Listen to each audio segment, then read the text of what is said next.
देखो यार, नीट को बहुत कम टाइम बचा हुआ है एंड इस टाइम पर बहुत सारे बच्चों का सिलेबस कंप्लीट भी नहीं हुआ है। मैंने अपनी पिछली वीडियोस में बताया है तुम्हें कि किस तरीके से तुम्हें अपना सिलेबस कंप्लीट कर लेना है, पर फिर भी आज की वीडियो में मैं तुम्हें वो चैप्टर्स बताऊंगा जिनको तुम्हें 100% करना है, डू और डाई चैप्टर्स, जिनके बिना तुम नीट क्लियर कर ही नहीं सकते। देखो यार, बहुत सारे ऐसे बच्चे भी होते हैं जो कि सारे चैप्टर नहीं पढ़ के जाते तब भी नीट क्लियर कर लेते हैं, क्योंकि उन्हें पता होता है कि ये पर्टिकुलर चैप्टर्स हैं जिनसे क्वेश्चंस आने के चांसेस ज्यादा हैं, या ये चैप्टर्स हैं जो कि छोटे तो हैं बट इनसे क्वेश्चंस बहुत पूछे जाते हैं। मैं तुम्हें टेबल वाइज पिछले 5 साल का एनालिसिस बताऊंगा कि इस पर्टिकुलर चैप्टर से कितने क्वेश्चंस आए पिछले 5 साल के अंदर, जिससे तुम्हें शॉर्ट शॉर्ट पता चल जाएगा कि ये चैप्टर इंपॉर्टेंट है या नहीं है। सो अगर तुम्हारा दिल अभी भी ये सोच के घबरा रहा है कि कहाँ से स्टार्ट करूँ, तो डरो मत। मैं जानता हूँ कि तुम्हें हर पॉइंट पे लगेगा कि यार अब क्या करें, कहाँ से स्टार्ट करें, क्या पढ़ें, एंड उस टाइम पर तुम्हारे को ये वीडियो बहुत काम आएगी। इस वीडियो में मैं केवल तुम्हें टॉपिक के बारे में नहीं बताऊंगा, बल्कि ये भी बताऊंगा कि उस पर्टिकुलर चैप्टर को तुम्हें किस तरीके से टैकल करना है। क्योंकि बेटा, नीट सिर्फ सिलेबस का गेम नहीं, ये एक माइंडसेट का गेम है। नीट हमेशा मेहनत करने से क्लियर नहीं होता, मेहनत तो सब करते हैं, मेहनत करने के तरीका होता है जिससे नीट क्लियर होता है, एंड उसके बारे में हम इस चैनल पर बात करते हैं, जिसमें से एक वीडियो ये होने वाली है। इस वीडियो को एंड तक देखना, हम मिल करके सारे चैप्टर्स के बारे में डिस्कस करेंगे जो कि हाई वेटेज है। Let's start the video. मैं मानता हूं कि जो हम खुद से बोलते हैं वो हम करके दिखाते हैं, एंड इसलिए कमेंट में जाकर के लिखो आई विल क्रैक नीट, जिससे तुम खुद को बोल पाओ कि हाँ, चाहे कुछ भी हो जाए मैं क्रैक करके बताऊंगा। तो सबसे पहले हम बात करते हैं high weightage chapters for botany. पहले हम टॉप 5 सबसे इंपॉर्टेंट चैप्टर्स को लेते हैं, जिनमें से कि 4 क्वेश्चंस आने के सबसे ज्यादा चांसेस है। ये ऐसे चैप्टर्स हैं जिनका वेटेज 7 से 12% होता है नीट के पेपर के अंदर। तो first chapter is principle of inheritance and variation, जिसमें 2024 में 7 क्वेश्चन आए हैं, 2023 में 6 क्वेश्चन आए हैं, एंड पिछले सालों में 2-1-3 क्वेश्चन ही आए थे, बट रिसेंट के 2 ईयर्स में बहुत ज्यादा क्वेश्चंस आए हैं, जो कि इस चैप्टर को बहुत इंपॉर्टेंट बना देती है। Second is molecular basis of inheritance, जिसमें 2024 में 6 क्वेश्चंस आए हैं, 23 में 6 क्वेश्चंस, 22 में 8 क्वेश्चंस, 21 में 9 एंड 2020 में 3। सो अगेन रिसेंट में इस चैप्टर से बहुत हाई क्वेश्चंस आते हैं, मतलब सोचो 1/5 बॉटनी इस पर्टिकुलर एक चैप्टर से आई है पिछले सालों में। फिर आता है cell cycle and cell division, एक बहुत छोटा चैप्टर जिसका वेटेज बहुत हाई है। तुम अगर मेरी बायो देखोगे तो इस पर्टिकुलर चैप्टर के ऑलमोस्ट सारी लाइंस रेड से हाईलाइटेड है, मतलब चैप्टर बहुत दबा के पूछा जाता है, एंड इसकी एक एक लाइन बहुत इंपॉर्टेंट है। 24 में 4 क्वेश्चन है, 23 में 5, 22 में 5, 21 में 5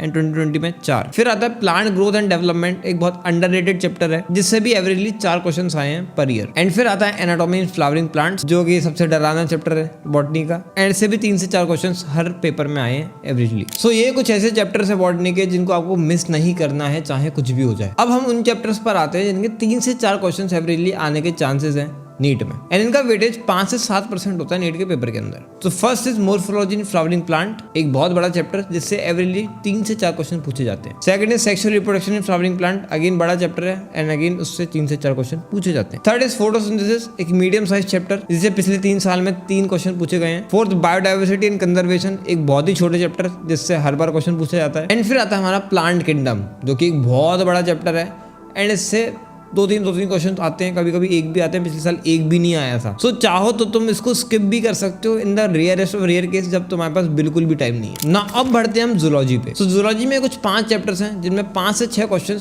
हर साल आते हैं, एंड इनका वेटेज अगेन 7 से 13% तक वेरी करता है नीट के पेपर के अंदर। सो एवरेजली तुम 10 मान सकते हो कि 10% of question paper in 5 chapter के अंदर से आएगा। सो सबसे पहला है एनिमल किंगडम, जिससे पिछले साल 8 क्वेश्चन पूछे गए थे, एंड उसके पहले 5, फिर 2, 3, 4 ऐसे क्वेश्चन इससे आते हैं। सेकंड इज बायोमोलिक्यूल्स, जिससे 6 क्वेश्चन पूछे गए थे पिछले साल, एंड 3-4 क्वेश्चन आते ही आते हैं, एंड ये बहुत अच्छा चैप्टर है, छोटा है, इजी टू अंडरस्टैंड है, तो उसको तो अच्छे से करके ही जाना। फिर ह्यूमन हेल्थ एंड डिजीज, जिससे पिछले साल 6 क्वेश्चन पूछे गए, एवरेजली 3-4 क्वेश्चन आते थे इससे, एंड चैप्टर बहुत इंटरेस्टिंग है तो कर लेना। फिर biotechnology, its principle and process, एक बहुत ही छोटे चैप्टर जिससे 5 क्वेश्चन पिछले साल आए, और भी 5-6 क्वेश्चन हर साल इससे आते रहते हैं। देन इज ह्यूमन रिप्रोडक्शन, तुम्हारा फेवरेट, जिसमें पिछले साल 5 क्वेश्चन आए हैं, एंड हर साल 3 का 4 का एवरेज दे देता है। तो देखो यहाँ पे मैं तुम्हें एक बात को समझा देता हूँ, ये जितने भी चैप्टर्स मैं अभी वीडियो में आगे भी बताने वाला हूँ, ये तुम्हारे पेपर का 60 से 70% पेपर कवर करने वाले। तो भैया क्या हम इनको कर लें तो काम हो जाएगा क्या? नहीं, क्योंकि अगर तुम नीट में 60 से 70% मार्क्स लाओगे तो वो होता है 500 मार्क्स, एंड 500 मार्क्स में अब सिलेक्शन नहीं होते। तो तुम्हें समझना जरूरी है कि तुम्हें पढ़ना तो अल्टीमेटली पूरा पड़ेगा ही,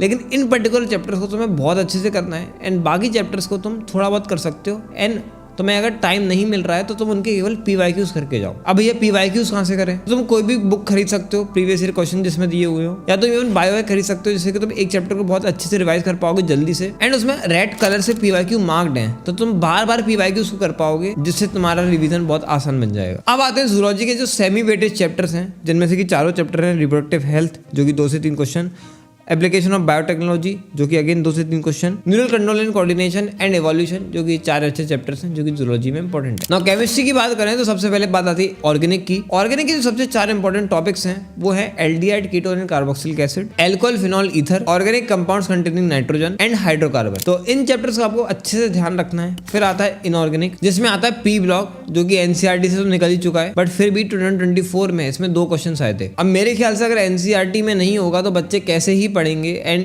एनटीए को इसको मेन सिलेबस से हटा करके भी क्वेश्चंस पुट करना बंद कर देना चाहिए। बट फिलहाल में व्हाट आई सी की सब कोचिंग्स में इसको पढ़ाया जा रहा है एंड क्वेश्चन प्रैक्टिस भी कराई जा रही है, सो तुम भी इसे कर ही लेना। प्रीवियस ईयर से इसमें 4 क्वेश्चन हर पेपर में आते थे जो कि बहुत बड़ी बात है। फिर आता है डीएनएफ लॉग, एक बहुत छोटा चैप्टर जिससे एक दो क्वेश्चंस आते रहते हैं। देन इज कोऑर्डिनेशन कंपाउंड जिससे पिछले साल 3 क्वेश्चन आए थे एंड एवरेजली 2 क्वेश्चन आ ही जाते हैं। फिजिकल में बात करें तो chemical bonding and molecular structure एक बहुत बेसिक चैप्टर है जिसके बिना तुम केमिस्ट्री कर ही नहीं सकते। Equilibrium and thermodynamics. इसके अलावा जो चैप्टर्स मुझे लगता है जिनका हाई वेटेज है, पहला है बायोमोलिक्यूल्स, दूसरा हेलो अल्किन एंड हेलोरीन, तीसरा ऑर्गेनिक केमिस्ट्री के जनरल प्रिंसिपल्स GOC, चौथा केमिकल काइनेटिक्स एंड 5वां इलेक्ट्रोकेमिस्ट्री। इन चैप्टर से हर साल 2-3 क्वेश्चन आते हैं, तो इन चैप्टर्स को अच्छे से कर लेना एंड अभी जाकर के इन चैप्टर्स को तुम अपनी एनसीईआरटी में स्टार मार्क कर लो क्योंकि ये सबसे इंपॉर्टेंट चैप्टर्स है। अब फिजिक्स अपने आप में बहुत डाइवर्स सब्जेक्ट है एंड इससे हर एक चैप्टर से क्वेश्चंस आते हैं, 2-2 क्वेश्चंस हर एक चैप्टर से आते हैं। फिर भी मैं तुम्हें एक इंपॉर्टेंट की लिस्ट दे देता हूँ कि ये चैप्टर 2 और डाई है, बिल्कुल भी नहीं छोड़ना है। पहला है magnetic effects of current and magnetism जिससे पिछले साल 4 क्वेश्चन आए थे, मतलब कि 10% ऑफ फिजिक्स, एंड ऑलमोस्ट हर साल